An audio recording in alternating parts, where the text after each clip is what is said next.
वक्रतुंड महाकाय सूर्यकोटिसमप्रभा निर्विघ्नं कुरु मे देवा सर्वकार्येषु सर्वदा। ओम श्री गणेशाय नमः। ओम श्री रुद्रनाथ महादेवाय नमः। ओम नमः शिवाय। ओम नमः शिवाय। हेलो मित्रों, क्या हाल हैं आपके। मैं अरविंद सिंह नेगी और आपका स्वागत है मेरे YouTube चैनल रुद्रनाथ महादेवा में। मित्रों, आपको वीडियो पसंद आए तो इसे लाइक व शेयर करके बेल आइकन दबाना ना भूलिए दोस्तों।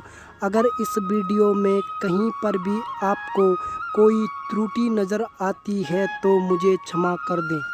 मित्रों, आज मैं आपको महाभारत के अध्याय 8 के बारे में बताने जा रहा हूँ।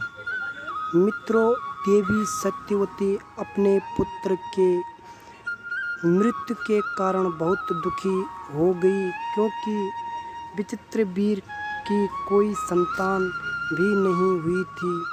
कुछ समय बीत जाने के बाद सत्यवती ने भीष्म को अपने पास बुलवाया और कहने लगी कि कुरुवंश का भार तुम्ही पे है पुत्र भीष्म, इसलिए तुम अपने भाई विचित्रवीर की पत्नी अंबिका और अंबालिका से विवाह कर लो पुत्र।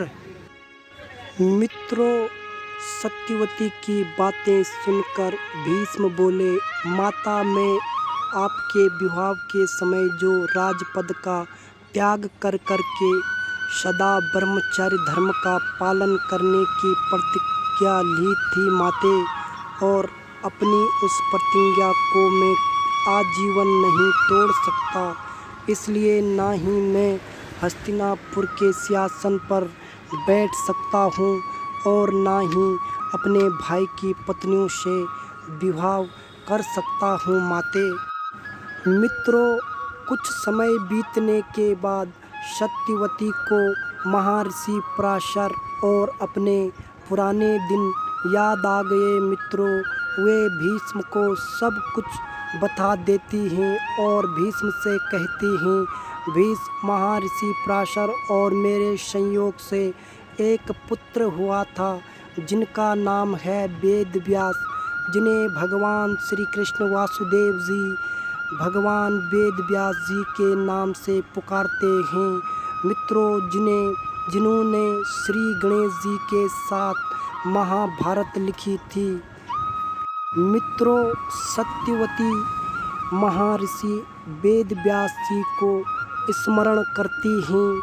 महर्षि वेद व्यास जी बड़े ही तपस्वी व पुण्य आत्मा थे, इसलिए भगवान श्री कृष्ण उन्हें भगवान वेद व्यास जी कहकर पुकारते थे।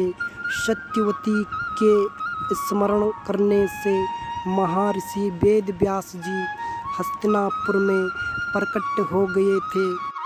मित्रों, सत्यवती अपने पुत्र वेद व्यास जी से कहती हैं कि पुत्र, तुम्हारे भाई विचित्रवीर निसंतान ही परलोक सुधार गए हैं पुत्र, इसलिए तुम्हें और उसकी दोनों पत्नी के संयोग से कुरुवंश का वंश आगे बढ़ाना है पुत्र।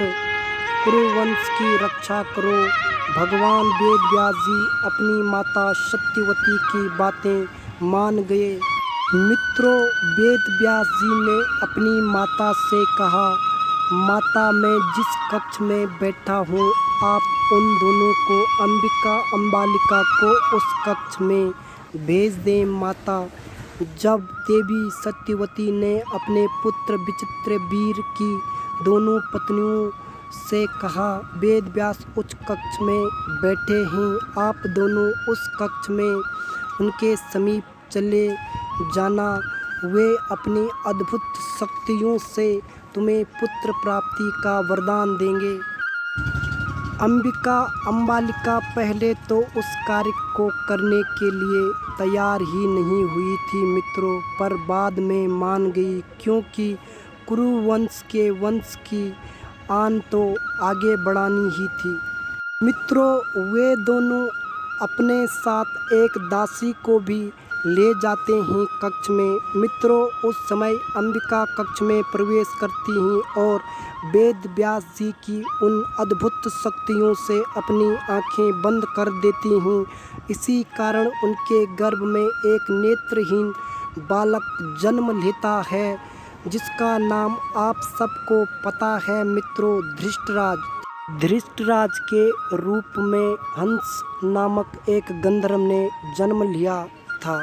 मित्रों, इसी प्रकार अंबालिका भगवान वेद व्यास जी के पास जाती हैं और वे भी उन शक्तियों से कांप उठती हैं, जिस कारण उनका पुत्र पीलिया रोग से ग्रस्त पैदा होता है।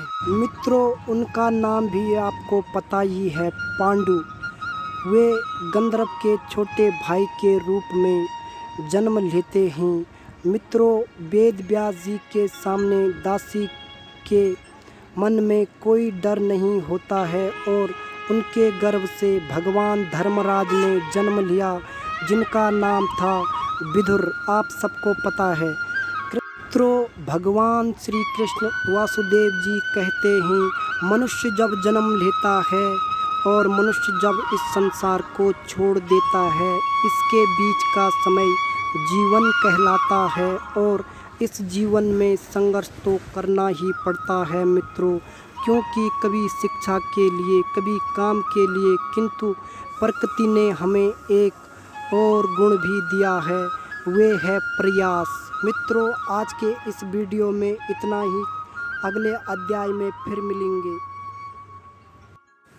आप सबको मेरी तरफ से ओम नमः शिवाय।